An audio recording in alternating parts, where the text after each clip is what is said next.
Graça e paz, meus amados. Graças a Deus nós estamos aqui mais uma vez com essa oportunidade de nós falarmos da palavra do Senhor, dando continuidade ao estudo que nós estamos tendo sobre o estudo panorâmico do livro de Josué, esse livro histórico, né, que tem dado aí a continuidade do Pentateuco. Nós tivemos na primeira aula a introdução.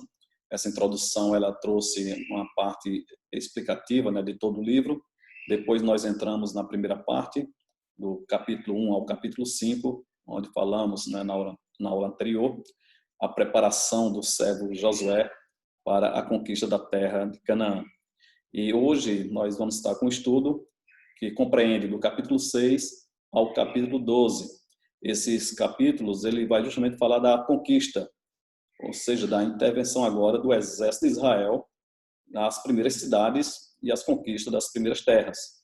E nós vamos começar aí com uma batalha grande, né? Essa primeira batalha, que é justamente romper as muralhas da cidade de Jericó. E eu, nesse estudo, quero trazer para vocês justamente essa explanação. Não vamos estar entrando em muitos detalhes, mas vamos estar trazendo aqui de uma forma panorâmica o que está para nós a cada capítulo desse que nós estamos estudando. Capítulo 6 ao capítulo 12, o que Deus vai ensinar para nós. Então, quero, sem muita delonga, pedir para que vocês, né, fiquem um resumo da aula anterior. Nós fizemos um resumo aqui muito interessante. Então, nós estamos aí com o estudo panorâmico do livro de Josué, onde nós já falamos da introdução do livro, o esboço geral, e falamos da travessia do Jordão, para a terra de Canaã, do capítulo 1 ao capítulo 5. E hoje nós vamos estar com esse ponto 3, a conquista da terra de Canaã. Então, compreende aí esses 6 capítulos, né? Então, vamos aqui em frente. Nós vamos fazer um resumo do capítulo anterior, onde nós paramos. Então, nós vimos ali que Deus comissiona Josué para a conquista da terra. Ele tem esse cuidado em seguir as instruções da lei, a obediência do povo, o respeito à liderança de Josué. Então, tudo isso foi feito, né, com um propósito para que Deus agisse com o povo, para que Deus agisse na vida de Josué, para que Deus agisse no povo de Israel. Então, a liderança de Josué, a obediência do povo e o respeito sobre a sua liderança. Josué vai com essa estratégia, ele já conhecia, né, que para conquistar algo, ele tem que ter um conhecimento, ou reconhecer o ambiente onde vai pisar, e aí ele manda os espias até essa terra de Jericó, dali espiar toda a terra e ver, né, a sensibilidade do povo que está ali naquela terra. E os espias, eles trazem informações boas, né, que o povo estava amedrontado, que o povo estava ali realmente temeroso com o avanço de Israel. Inclusive, eles se hospedam, esses dois espias, né, se hospedam na casa de Raabe, e ali eles têm essa mulher como uma mulher usada por Deus para os proteger e também servir como um guia em tudo aquilo que eles queriam, né? Então, ela dá um guia, ou seja, um norte para eles, né? Dizer como é que está o povo. Então, para isso, eles fazem um pacto com elas, né? E esse pacto é um sinal de misericórdia, da graça de Deus sobre a vida dela, que é salvar não só a vida dela, mas a família. E eles dão um sinal, olha, usa esse cordão de fio escarlate, coloca na janela, porque quando nós passarmos e ver esse fio, é porque você aceitou o nosso pacto e nós vamos salvar a sua família. E eles falam isso para Josué, e Josué, ele concorda com tudo isso aí. Depois nós vemos a travessia do Jordão, realmente a chegada em Gilgal, e essa chegada em Gilgal faz com que eles ali montem a sua base, né, uma base de apoio, uma base de reorganização. Nesse lugar eles se santificam, a questão de se purificarem. Ali eles têm a obediência na palavra de Deus. Josué é exaltado pelo Senhor diante de todo o povo, e ali ele é confirmado a sua liderança, né? Josué levanta um altar ao Senhor e edifica esse altar para o adorar. Israel, para significar que Israel atravessou aquela terra a pé enxuto. Então, Gilgal era o lugar da base, ele chega nesse ponto, da base estratégica para o avanço, para a conquista das outras terras. Também foi o lugar da circuncisão, onde o povo fizeram uma renovação da aliança com o Senhor, o pacto que o Senhor tinha feito a Abraão. Então, eles ali renovam, né, com a circuncisão do prepúcio lá do pênis do macho, né? E tem a celebração da primeira Páscoa. E ali depois dessa celebração, e quando eles alimentam do alimento da terra, a provisão de Deus o abastece e o maná cessa, e eles agora vivem do alimento da terra. Ali cessa todo o ato milagroso do Senhor de mandar o pão do céu, né? O encontro com o Senhor, né, para as últimas instruções é fortalecimento para a liderança de Josué. Ele tem esse encontro com o anjo de Deus, o próprio Deus, tem um encontro com ele. E aí, como Moisés também sentiu esse peso da liderança, Josué também sentiu esse peso da liderança, mas Deus disse que ele vai ser a sua força para a proteção. Então, vamos continuar. Vamos ler aqui o capítulo 6, nós vamos entrar aqui no capítulo 6, e vocês podem acompanhar conosco para nós entrarmos aqui nessa terceira parte do livro de Josué, desse estudo panorâmico. Então, nós abrimos o capítulo 6, vamos ler aí do versículo 1 ao 5, e depois vamos pular para o 15, 16 e depois o 20. E o que diz esse texto? Ora, Jericó estava rigorosamente fechada por causa dos filhos de Israel. Ninguém saía, nem entrava, ou seja, era um lockdown ali, né? Elas estavam ali, o povo em isolamento, em quarentena, como diz o que nós estamos passando hoje, atualmente, né? Então o Senhor disse a Josué: olha, estou entregando em tuas mãos a cidade de Jericó, o seu rei e os seus valentes. Vocês todos, os homens de guerra, devem rodear a cidade, marchando ao redor dela uma vez. Façam isto durante 6 dias. 7 sacerdotes levarão 7 trombetas de chifre de carneiro diante da arca. No 7º dia, rodeiem a cidade 7 vezes, e os sacerdotes tocarão as trombetas. Quando eles tocarem longamente a trombeta de chifres de carneiro, e vocês ouvirem o som dela, todo o povo gritará bem alto. A muralha da cidade cairá, e o povo subirá nela, cada qual em frente de si. No 7º dia, madrugaram, ao romper da manhã, e, da mesma maneira, rodearam a cidade 7 vezes. Somente naquele dia rodearam a cidade 7 vezes. E aconteceu que, na 7ª vez, quando os sacerdotes tocavam a trombeta, Josué disse ao povo: gritem, porque o Senhor está entregando a cidade a vocês. Assim o povo gritou, e os sacerdotes tocaram as trombetas. Ao ouvir o som da trombeta, o povo gritou com toda força, as muralhas caíram, e o povo subiu à cidade, cada qual em frente de si, e a tomaram. Queridos, nós podemos ver aí que o Senhor dá ordem, o Senhor dá instrução, o Senhor dá as orientações, o Senhor dá as estratégias para que o povo obedeça. Essa ação era mais do que um ato de valentia, um ato de coragem, um ato de força, mas era um ato de obediência. O povo deveria obedecer não só às instruções que estavam sendo dadas para Josué. Josué orientou o povo a que o povo se santificasse, o povo, né, cumprisse as ordens que assim estava recebendo do Senhor, e que aguardassem. Imagina aí, o povo passar 6 dias, cada dia, toda manhã, o povo saía, rodeava a cidade e voltava. Esses 6 dias, eles faziam isso em silêncio, apenas com a arca à frente, os sacerdotes e o povo marchando, em silêncio. Eu imagino aquela cidade de Jericó olhando para aquela situação e dizer: o que é que esse povo tem? Estão doidos, fazendo aí um ritual?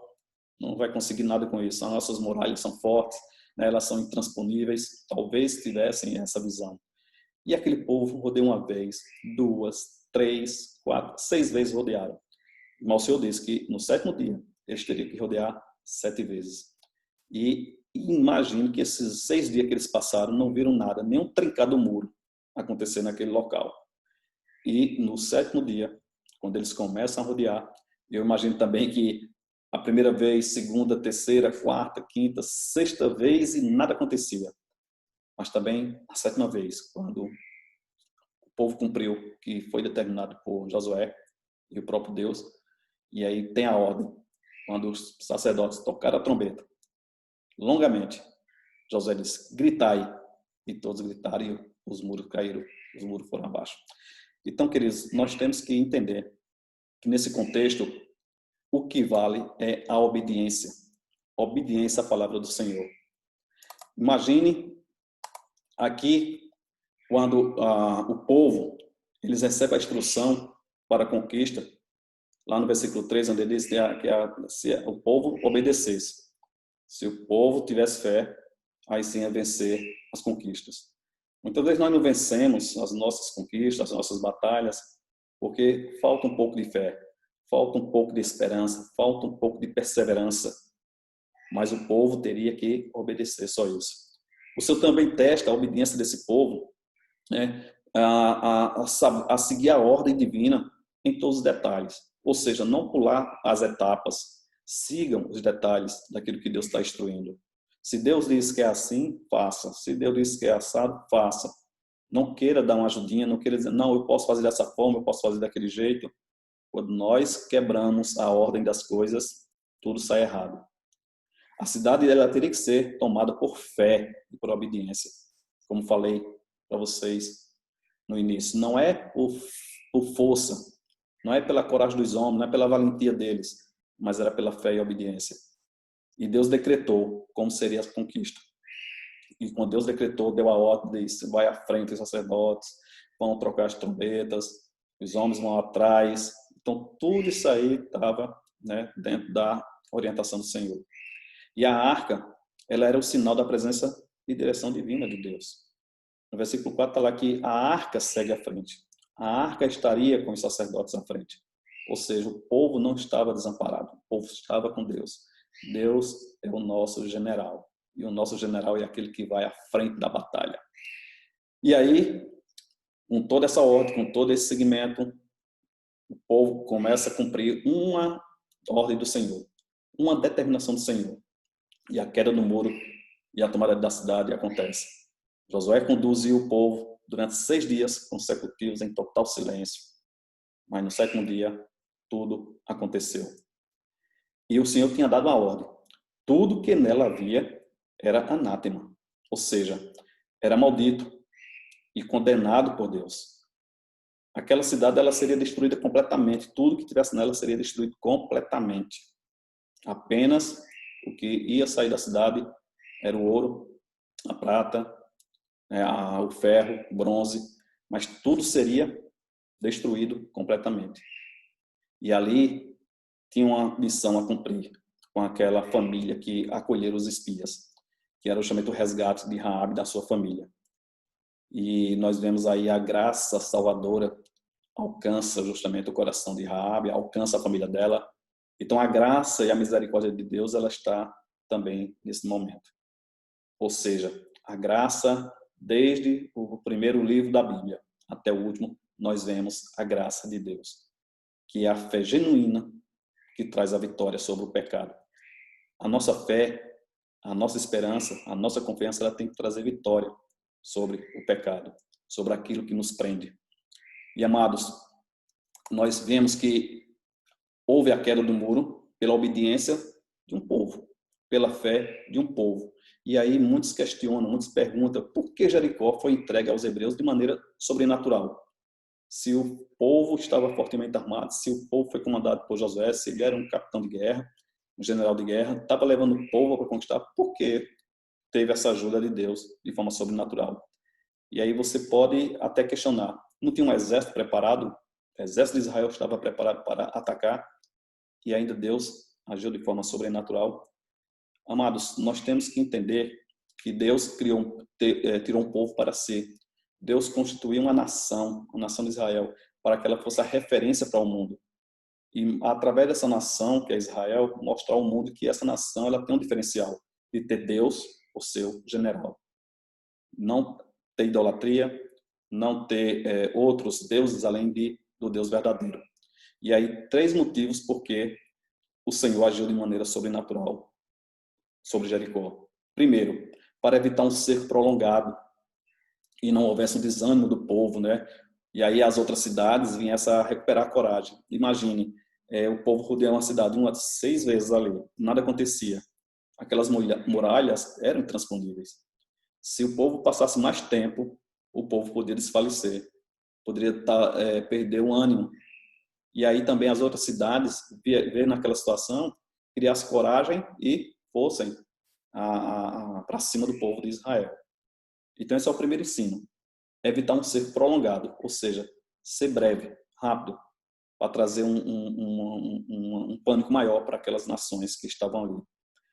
Outro ensino que traz, porque Deus agiu de maneira sobrenatural, é para ensinar aos povos de Israel, aos israelitas, que a terra de Canaã era um presente de Deus, recebido pela fé, e não pela arma e força. E a gente vai ver que depois isso causa até um excesso de confiança nesse povo, né? Eles achavam que conquistar, alguns talvez pudessem achar que conquistaram Jericó pela sua força. Ah, nós fomos, né, a nossa bravura e tal. Mas ali foi para provar ele que não era pelas armas dele, nem pelas forças dele, era pelo Senhor. Para que eles continuassem a depender do Senhor, buscassem o Senhor para orientação e também direção. Então, uma das coisas é essa: ensinar a Israel que era um presente de Deus, recebido por fé. Então, aquele ritual que eles fizeram era por fé e obediência. E Deus honrou aquele momento que eles fizeram. E o terceiro e último ponto dessa, porque os muros caíram de forma sobrenatural, era para aumentar a fé dos israelitas para novas conquistas. Ali eles criaram força. A fé e a obediência fizeram com que eles conquistassem aquela cidade, uma cidade forte. É a primeira cidade. E aí a fé e a obediência, como nós sabemos, ela tem que andar juntas para a conquista. Se você tem fé, se você é obediente, você cria coragem, você cria esperança. Então você vai à frente. Então é isso que Deus queria para aquele povo. Assim como Ele quer para mim e para você, Ele quer para nossas vidas. Coragem, fé, obediência. Obedeça a palavra do Senhor. Tenha fé e coragem. E aí as muralhas, os inimigos, aquilo que te prende, né, as barreiras que tem muitas dificuldades em sua vida, elas vão ser conquistadas. Mas basta ter fé e obedecer a sua palavra. Uma observação que eu trago aqui nesse capítulo 6 é que Deus queria uma fé desenvolvida em obediência no verdadeiro Deus para conquistar as terras.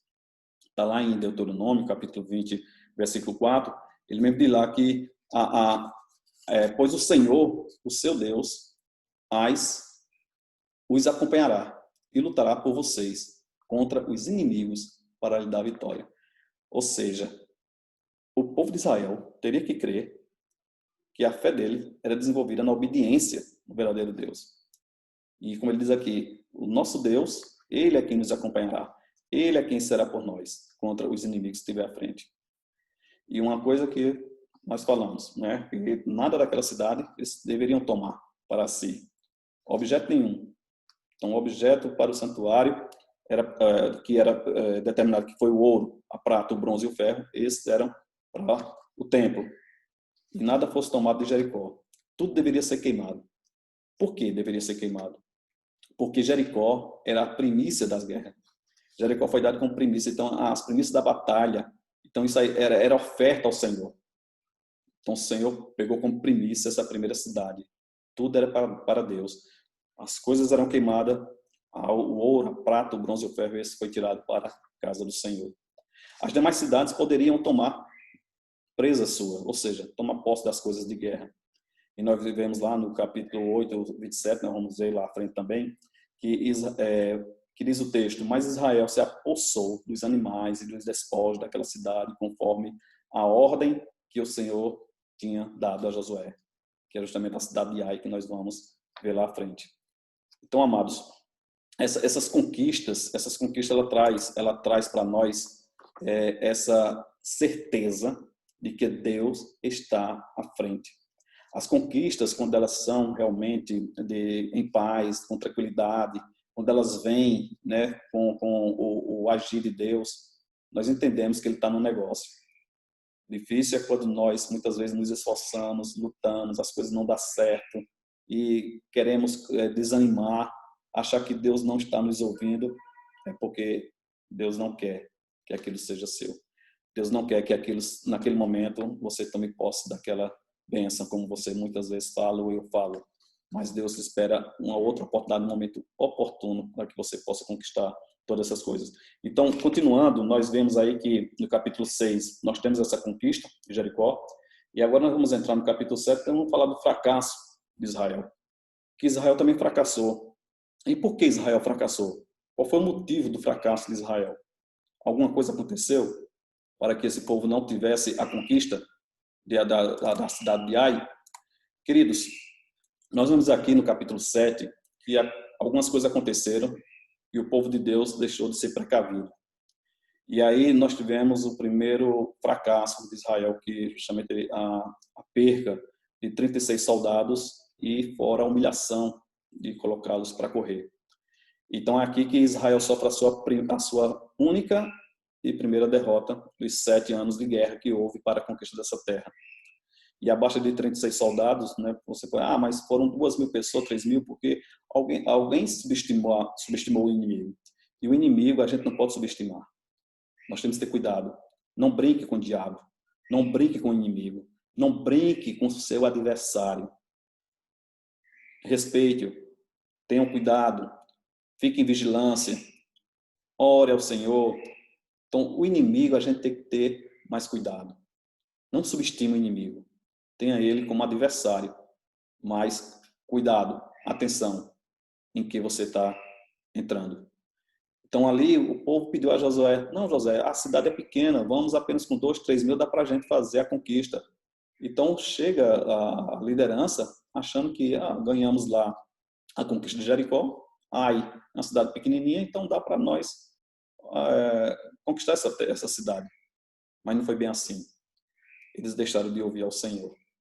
E quando nós deixamos de ouvir ao Senhor ou de nos comunicar com o Senhor, pedir a sua orientação, nós estamos subestimando as forças espirituais. E aí, por que do pânico? Por que do pânico desses soldados, do povo de Israel, de Josué? Porque sabiam que eles agradaram ao Senhor. Eles deixaram de buscar a ajuda de Deus. Eles deixaram de buscar a orientação divina. Apenas confiar na sua força. Não vamos lá com 2.000, 3.000 que a gente está para conquistar essa cidade. E não foi bem assim. Porque Deus teria que estar no negócio. É como diz, a conquista das terras, as vitórias era dada por Deus. E aí, Deus responde a esse povo. Olha, vocês sabem que vocês perderam. Vocês perderam porque há pecado no meio do povo. E quando diz que há pecado no meio do povo, ou diz que Israel pecou, olha, Israel pecou. E isso foi uma forma de humilhação para eles. Além dos 36 soldados mortos, Israel saiu correndo. E aí o povo ali soube. Né? Os exércitos ali, os reis souberam dessa humilhação. Os homens de Ai matam e os põem para correr. Isso é uma coisa humilhante. E a oração de Josué parece lançar culpa na derrota em Deus. Deus, porque Deus deixou fazer isso? Porque aconteceu. Rasga as suas vestes, se humilha, se põe com o rosto em terra, mas o Senhor pede para ele se levantar. Levante. Levante, porque há pecado no meio do povo.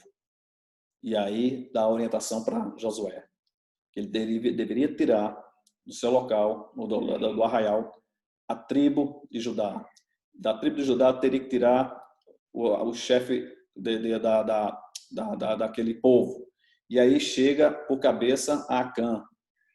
E de Acã, ele diz que o pecado está na casa dele. E aí quando Josué olha para Acã e diz, meu filho, o que aconteceu? Conta para mim. O que fizeste? E aí ele conta o que aconteceu. Que ele tinha tirado as coisas, né? Tirou a capa, tirou os deuses lá da cidade de Jericó e trouxe, escondeu na sua tenda. Ou seja, ele tomou o anátema, aquilo que era desprezível, aquilo que era para queimar, ele trouxe para dentro da sua tenda. Então, toma esse anátema, toma essas coisas desagradáveis, algo que pertencia somente a Deus, e tentou apropriar-se. Porque além da capa, barra de ouro, e trouxe também um Deus. Então ele traz isso e coloca na sua tenda, porque ele trouxe isso para uso pessoal dele. Era uso pessoal, mas como diz, como ali era uma nação, era Israel uma nação, então o pecado está sobre a nação. É como dentro da nossa igreja. Alguns dos irmãos pecam, alguns dos irmãos têm a fraqueza de cair em pecado, e alguém diz, fulano pecou. Não, a igreja está em pecado. Porque a igreja, ele faz parte daquela comunidade. Se ele é membro, faz parte daquela comunidade. E a igreja sofre por esse pecado. A igreja sofre por aquele que cometeu tal sacrilégio. Então Israel, ele já é uma nação. E o pecado individual se torna o pecado de todos. Está lá em Deuteronômio 24:16. O que diz lá? 24:16. Né? Deixa eu voltar aqui para que nós possamos Então, 24:16 ele diz lá: os pais não serão mortos em lugar dos filhos, nem os filhos em lugar dos pais. Cada um morrerá pelo seu próprio pecado. Alguém já disse, né, que nós não levamos os pecados dos nossos filhos, nem nossos filhos levam nossos pecados. Certo, não leva. Mas por que não leva? Porque cada um dará conta do seu próprio pecado. Mas o que acontece aqui? Porque toda a família foi levada, né, a culpa daquele que pecou, foi levado para ser, para eles pagarem pelo que fizeram. Então a culpa, Israel pecou, violou a aliança que Deus ordenou, toda a família de Acã foi apedrejada, e aí diz, né, que provavelmente, porque tivesse participado do sacrilégio. E a lei mosaica, ela mencionava a proibição. A família não podia pagar. Se foi Acã deveria pagar só. Mas talvez a família acobertou o pecado, sabia que tinha um pecado em casa. E por ela ter acobertado, ela também foi penalizada. Então, toda a família. E aí eles são levados para o Vale de Acor, que é a desgraça, que é o vale de desgraça ou de tribulação. E Josué pede para que o povo volte a santificar-se. Volta a santificar-se. Quando o povo comete um pecado, o chefe cometeu o pecado, e a família sabia daquilo que estava escondido e não trouxe à tona, não levou à tona, não trouxe a descoberta, então ela também é participante desse pecado. Imagine nós estarmos na nossa igreja e alguém está em pecado, esse pecado, o irmão começa a comentar com ele: irmão, você está em pecado, não pode ceiar, você não pode estar participando da comunhão, não pode estar junto com a igreja na situação que está, você tem que pedir perdão aos seus pecados, e ele não aceita. Então, quando ele não aceita, o que é que diz lá em Mateus, capítulo 18? Você leve outro irmão como testemunha, converse com ele. Se ele se reconciliar, tudo bem. Ele reconhece seu pecado, pede perdão, volta à comunidade. Mas se ele, a si mesmo, não dá ouvido às testemunhas, nem ao irmão, leva à igreja. E se ele também não acatar as ordens da igreja, então esse deverá ser tirado do convívio, tirado do rol de membro. É isso que acontece em muitas igrejas, né, quando tem a pessoa em pecado. Mas hoje a gente vê as coisas muito estranhas, né? As pessoas cometem os pecados, mas permanecem na mesma comunidade. E aí continuam fazendo os mesmos sacrilégios, né? O mesmo sacrilégio. Então, essa é o resumo daí do capítulo 7. Vamos entrar aqui no capítulo 8 e nós vamos fazer uma breve explanação também desse capítulo 8. Então, nesse capítulo 8, nós vemos que quando o povo pecou, e Josué vê aquele que reconheceu o pecado, que extirpa o pecado, tira o pecado do meio do povo, levou lá para o Vale de Acor, foi apedrejado, e aquele local foi colocado pedras e serviu para testemunho de muitos, né, o que aconteceu. E aí o pecado foi destruído, ou seja, tirou o pecado do meio do povo. Aí há uma renovação. O povo se renova, compacto com o Senhor. Josué pede para que o povo se santifique. O povo se santifique, porque o Senhor agora ia agir. E quando o povo se santifica, o Senhor diz a Josué: não se desanime, levante, que agora, sim, a orientação vai partir de mim, porque ela agora procurou a Deus. E aí ele diz para Josué: agora leve todo o exército. Não tem esse negócio de levar 2.000, 3.000. O exército todo de Israel, naquele momento, 30.000 homens, que estavam ali pronto para a guerra. E Ai só tinha 12.000 pessoas. Toda a população de Ai, homens e mulheres, 12.000 pessoas. E aí ele tinha ido da primeira vez com 2.000, subestimando a cidade. E aí ele atenta para as instruções. Ou seja, o Senhor agora dá instruções a Josué. Ó, Josué, a estratégia vai ser essa: nós vamos fazer uma emboscada. Vai colocar 5.000 pessoas entre Betel e Ai. Ou seja, por trás. As pessoas vão pelos flancos, vai por trás e faz a barreira lá, para que Betel não venha a querer acudir Ai. Porque se vier, está lá o povo entre Betel e Ai. 5.000 homens estavam ali. E aí faz a estratégia. E aí de que eles vão atacar agora à noite. Então vão à noite, passam a noite toda. E aí quando os reis de Ai, o rei de Ai começa a ver aquela situação e diz, olha, já estão aí de novo. E quando é pela manhã, que viu aquele movimento, sai, o rei de Ai convoca todos os homens de guerra, todos eles saem atrás novamente de Israel. E Josué corre com os homens a uma certa distância, da qual ele chega e diz, aqui é o local.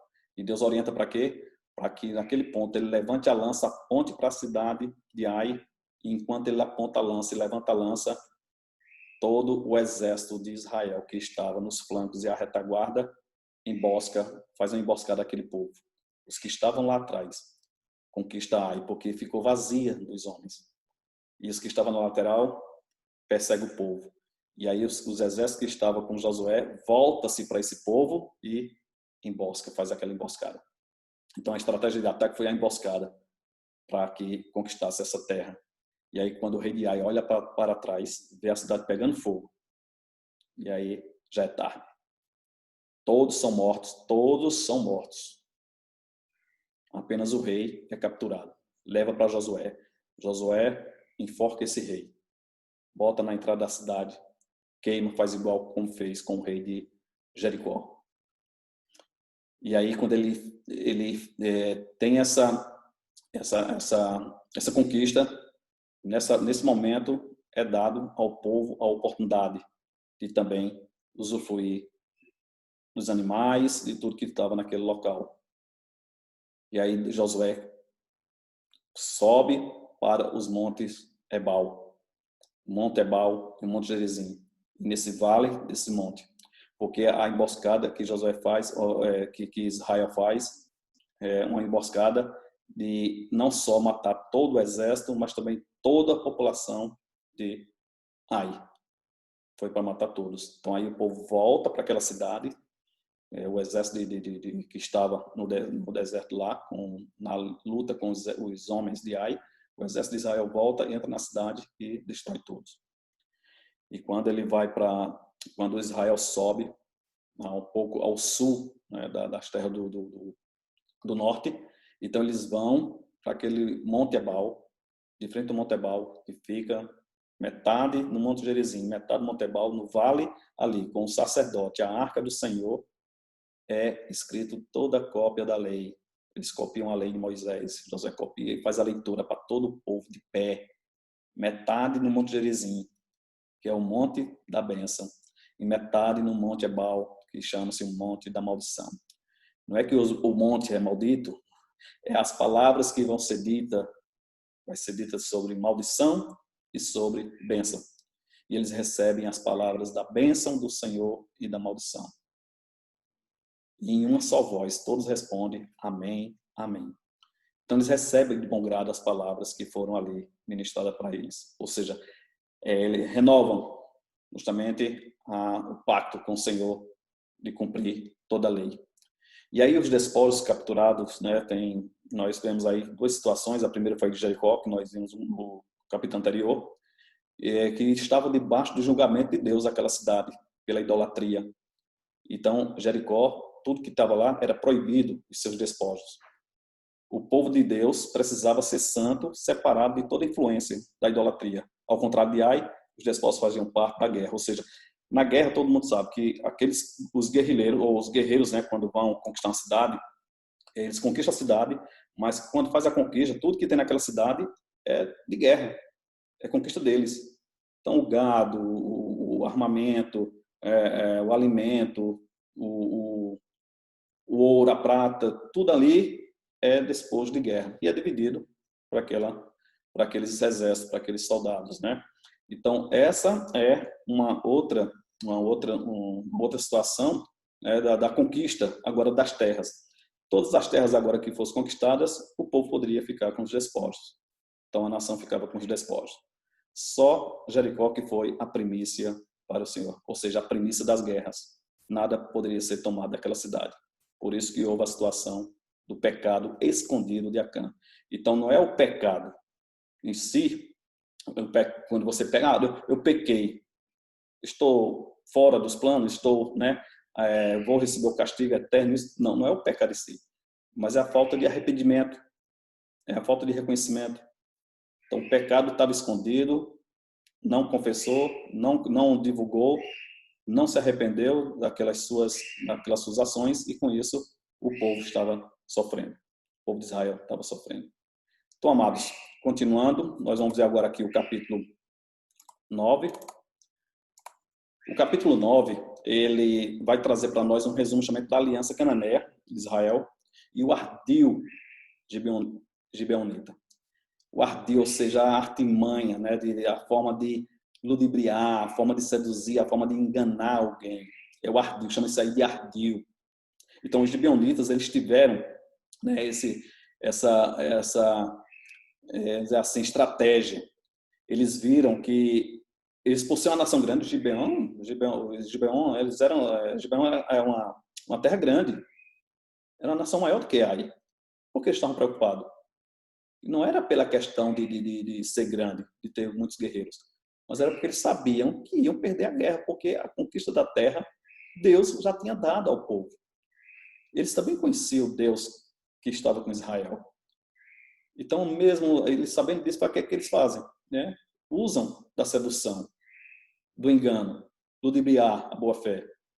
Então, aí Israel escuta apenas o desejo dos gibeonitas e não consulta Deus. E aí o que é que eles usam como estratégia, né?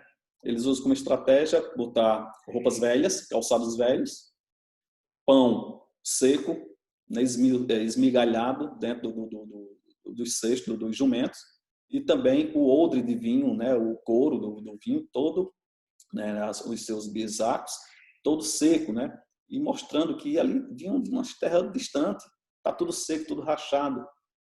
E aí Josué apenas e os seus líderes, seus principais, acreditam nessa conversa e faz um pacto com os gibeonitas. Nós te protegeremos, nós não lhe atacaremos, nós estaremos com vocês.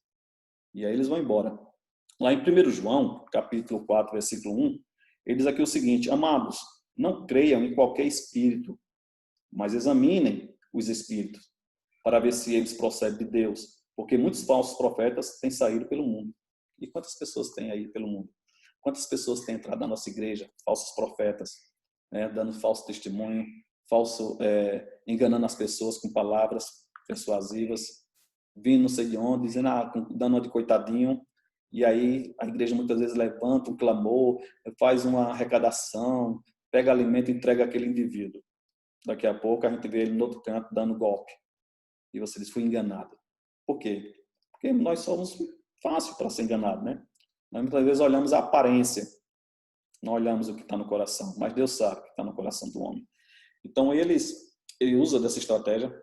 Eles queriam dava a impressão para Josué de que viriam de uma terra distante, onde na verdade eles eram vizinhos. Estava a 32 quilômetros só ali de Gilgal. Então estavam ali pertinho.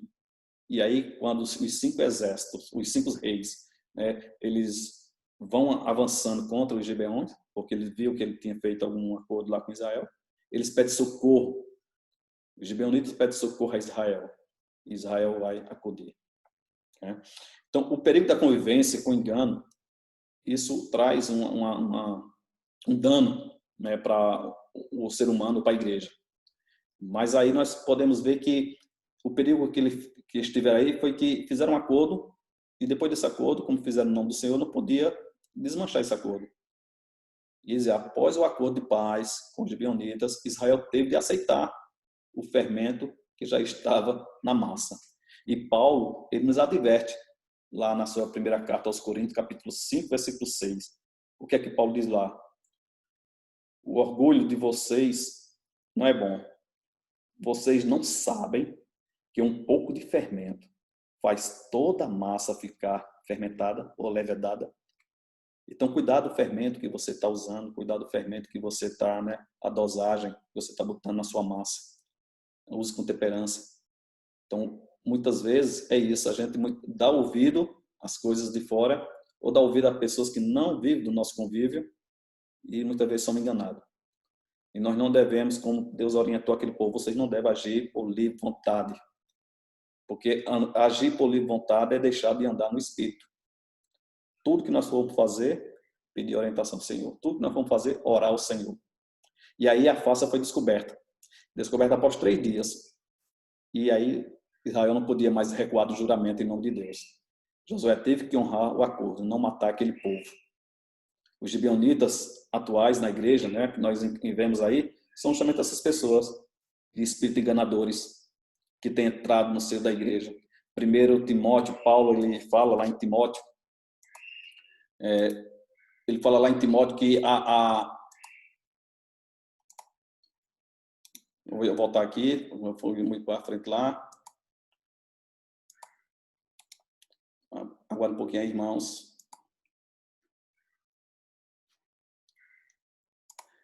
Quando ele fala aqui em Timóteo lá, aí Timóteo ele fala aqui justamente o seguinte: o Espírito diz claramente que nos últimos tempos alguns abandonarão a fé e seguirão espíritos enganadores. Pessoas que vão seguir espíritos enganadores. Tem muitas pessoas que entram no seio da nossa igreja para isso, para nos enganar, para nos trazer constrangimento, para nos trazer dor. Lá em Tito também ele diz, Tito 1,16, eles afirmam que conhecem a Deus, mas por seus atos o negam. São detestáveis, desobedientes, desqualificados para qualquer boa obra. Então, são pessoas que entram no nosso meio para querer tirar proveito. Nós temos que ter cuidado. Cuidado dos gibeonitas, né, que andam hoje no mundo atual, querendo tirar proveito de tudo. Então, amados, nós vemos que a nossa peleja, ela tem que ter sempre à frente Deus. Assim como Deus estava à frente do exército, a arca, os sacerdotes, todos têm que andar na mesma linha, em obediência à sua palavra. É Deus à frente e nós andando no seu caminho. Os gibeões, nós vemos aí que lá no capítulo 10, que é justamente o próximo slide nosso aí, ele traz para nós aqui uma experiência interessante. A vitória de Israel ao sul da Palestina, como nós falamos, ele traz do sul da Palestina porque Israel começou a atacar o povo pelo meio, pelo centro. Então foi por Jericó, Ai foi pelo centro. Depois pegou subindo o sul, né, o sul da Palestina, que é a parte de baixo, e aí vai subindo até o norte. E aí esses reis que estavam ali, os 5 reis dos amorreus, uniram-se numa confederação contra os gibeonitas, reconhecendo o enorme risco que corriam, pediram socorro a Josué. E aí José sobe apressadamente, vai apressadamente até eles, porque eles pediram isso. Vem até nós e livra-nos, ajuda-nos. E aí Josué socorre os gibeonitas, os gibeonitas agiram com sabedoria, eles manifestaram a sua necessidade de ajuda, porque eles veem que existe uma autêntica fé em Deus. Eles confiavam nesse Deus, começaram a confiar, e considerando como aquele que tem mais poder que todos os reis e demais chefes juntos. Eles sabendo que aqueles homens estavam vindo lá para atacar eles com muita sabedoria disseram, não, nós conhecemos um Deus que é maior, que é o Deus de Israel, é o Deus que foi manifestado naquele povo. E aí ele pede socorro a Josué, e Josué sobe com o seu povo para atacá-los. E como a distância aí, como ele percebe, né, que a distância estava curta, que tinha sido enganado por eles. Lá em Jeremias, capítulo 20, versículo 11, ele diz aqui, mas o Senhor está comigo como um forte guerreiro. Portanto, aqueles que me perseguem tropeçarão e não prevalecerão. O seu fracasso lhe trará completa vergonha e a sua desonra jamais será esquecida. Então, o Deus que estava com José era um Deus poderoso. O Deus que o gibeonita estava confiando agora era um Deus que poderia livrar eles da derrota. E aí Deus peleja a favor do seu povo. Deus intervém e sempre vai intervir a favor do seu povo. Está lá em Isaías 42:13. Nenhum desses homens lá escapou com vida. Todos eles foram derrotados. E quando fugiram, os gibeonitas achavam que vamos fugir agora pelo deserto e eles não vão nos alcançar. Quando eles fugiram, o Senhor lançou do céu grandes pedras de gelo, granizo, né? E morreram mais do que os filhos de Israel mataram a espada. Ou seja, os que foram mortos pelo granizo de Deus, pela obra do Senhor, foram mais do que pela espada de Josué e do seu exército. Aquela batalha era do Senhor. O Salmo 136, versículo 7, o salmista ele traz isso, né? Que feriu grandes reis, o seu amor dura para sempre. Esse é o Deus que nós servimos. Um Deus que zela pelo seu nome, zela o seu povo. E aí nós vemos também nessa guerra desses homens, né? É uma experiência que traz sobre a questão do sol que se deteve, a lua que parou. E aí nós temos esse relato na Bíblia, né? O dia mais longo da história, que está lá em Josué, capítulo 10, do versículo 12 ao 14. E aí não é que o dia foi mais longo, né? Mas Deus, né, permitiu que o dia só, o sol, a noite só viesse, depois que todo aquele povo fosse derrotado. O pedido de Josué, enquanto estivesse na batalha, o sol não se deteve. A lua parou. Ou seja, a noite não veio até Josué vencer aquela batalha. Ou seja, a batalha com os gibeonitas estavam em andamento da vitória. E a fé, que era o destemor, adentrava sobrenatural de Deus. Então, ele ordena o sol e a lua. Sol, detente em Gibeão. E tu, lua, no vale de Aijalon, ou seja, mais acima. De Gibeão, já até em cima, até esses homens fugirem pelo deserto e serem capturados. Deus prolongou a luz do dia. Ele não tem a obrigação de detalhar como faz os seus atos, né? Muitas pessoas querem saber como foi. Será que houve algum fenômeno, né, da natureza? Será que os astrólogos, cada um quer ter uma explicação. Deus não é obrigado a dar detalhe de como fez isso. É milagre, é obra de Deus. Os milagres bíblicos não necessitam de provas científicas que os tornem verdadeiros. A inspiração e a autoridade da Escritura são suficientes para crermos em sua realidade. Se nós crermos na Bíblia, amados, esse é o mais importante. Você crê na Bíblia, você tem a sua Bíblia como prática de fé, então ela é sua prática de fé. Se você pratica, se você tem fé nela, então ela se explica por ela mesma. As Escrituras explicam elas mesmas. Então, o que Deus traz para nós é isso, a confiança. Se não agir, se Deus não estiver no negócio, tudo vai dar errado. Tudo vai dar errado. E, amados, e vemos aí que quando esses homens, eles fogem, que são alcançados pelo Senhor, outros se levantam. E Josué vai à conquista, vai conquistando. E sobre essa conquista, depois dos 5 reis, ele vai ter outras conquistas. E aí, para nós andarmos aqui, pode ver que no capítulo 11, capítulo 12, nós vamos ver aí que esses homens, eles criam ânimos. E aí ele tem outras conquistas sobre outros reis. O povo de Israel se anima juntamente com o povo de Gibeão. E para vocês, né, ter uma ideia do que Deus fez com aquele povo lá de Gibeão. E aí, qual foi a razão de ter preservado a vida deles? Preservou a vida porque eles fizeram uma promessa em nome do Senhor, fizeram um pacto em nome de Deus. Então, com isso, não mataram. Mas também deram outra ordem para eles. Eles agora eram obrigados, né, a cortar lenha e trazer água para o templo e para a comunidade de Israel. Ou seja, essa nação, ela agora era como o trabalho do levita, né, de fazer o trabalho que o levita fazia.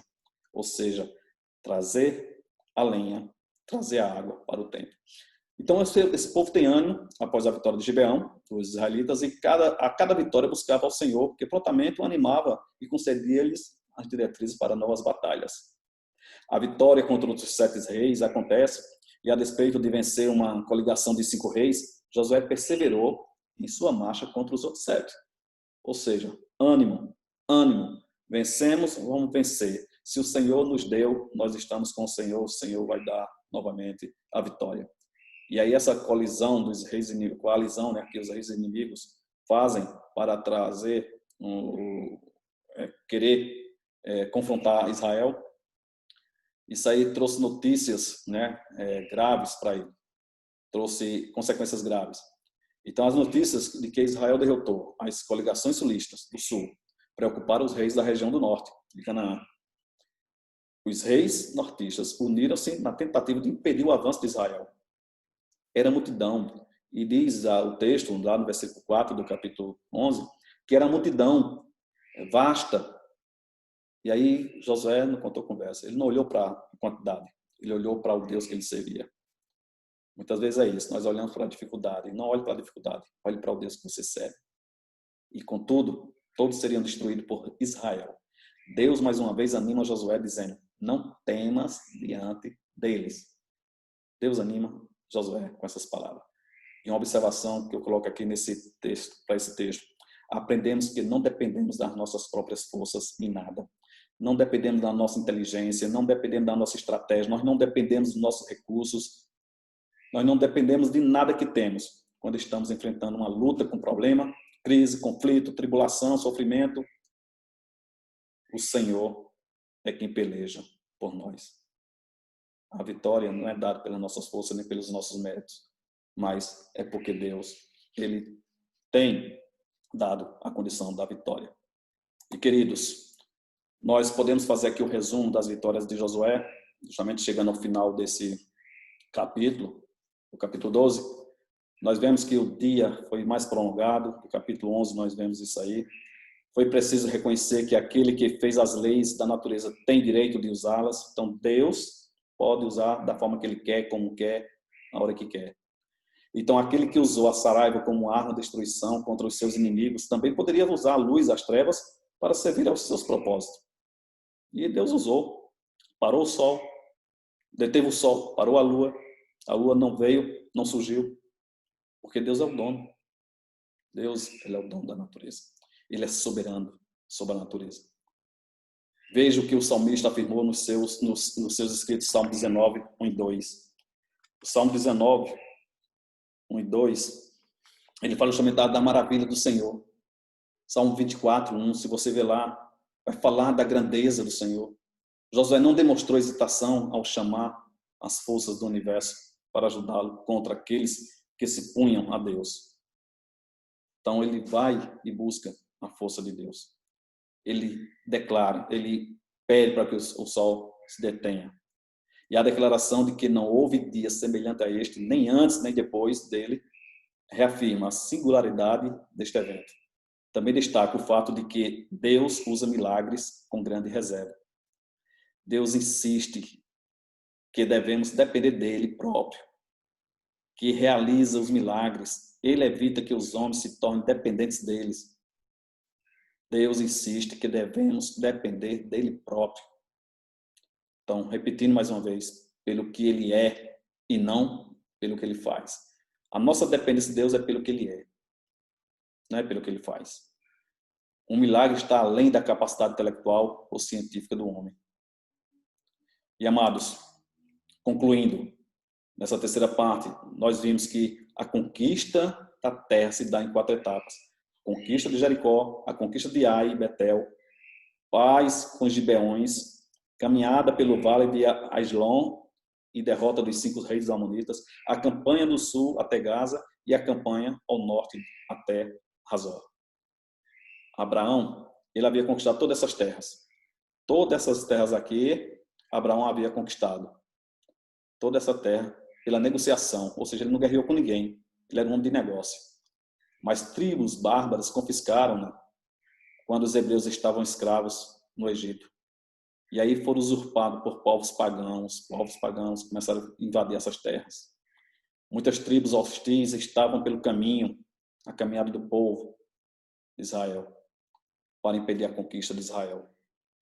Mas Deus deu a condição para que esse povo chegasse à terra prometida. Então, amados, nós concluímos hoje a terceira parte, a conquista das terras, aonde o povo chegou.